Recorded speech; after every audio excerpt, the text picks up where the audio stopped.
Sumatera Selatan mendapat alokasi pupuk bersubsidi tahun 2023.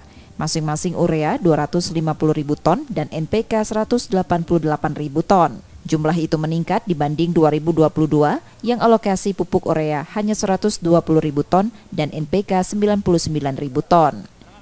Meski meningkat, jumlah pengajuan pupuk bersubsidi petani masih rendah. Dinas Pertanian Tanaman Pangan dan Hortikultura Sumatera Selatan, jumlah pengajuan yang sudah diinput dalam e-alokasi baru 150.000 ton untuk pupuk urea. Sementara pupuk NPK sudah hampir 80.000 ton. Tahap input e-alokasi pupuk bersubsidi dibuka kembali setelah sebelumnya ditutup. Pemprov Sumatera Selatan mendorong Komisi Pengawasan Pupuk Bersubsidi dan Pestisida untuk mempercepat input pengajuan petani. Dulu kepala-kepala dinas, ini sekarang diganti by name by address, namanya e-alokasi. Inputnya, inputnya baru 60%. Baru 150.000 yang seharusnya 250.000.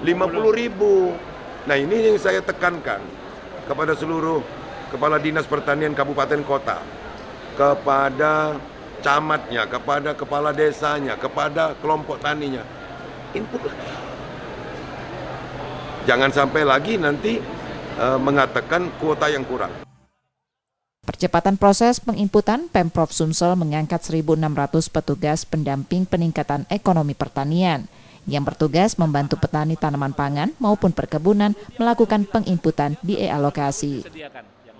Pak Gubernur mengangkat 1.400 PPEP, pendamping peningkatan ekonomi pertanian di pertanian tanaman pangan, dan 240 di perkebunan. Makanya dilakukan penginputan oleh PPEP. Kalau petani kan memang mereka boleh dikatakan masih gagap teknologi, belum bisa menginput. Nah, makanya pendampingan PPEP inilah bersama penyuluh di 17 kabupaten kota menyebabkan alokasi kita meningkat.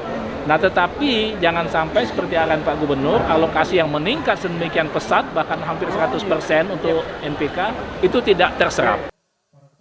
Syarat petani mendapat pupuk bersubsidi dengan terdaftar di SIM Luhtan dan melakukan input e-alokasi. Saat ini ada 768.000 petani yang terdaftar di Sistem Informasi Manajemen Penyuluh Pertanian atau SIM Luhtan.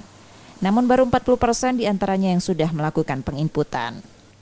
Keterlambatan penginputan data petani di sistem ini akan berdampak pada keterlambatan penyaluran pupuk bersubsidi ke petani. Rizky Nurmizan, Kompas TV, Palembang, Sumatera Selatan.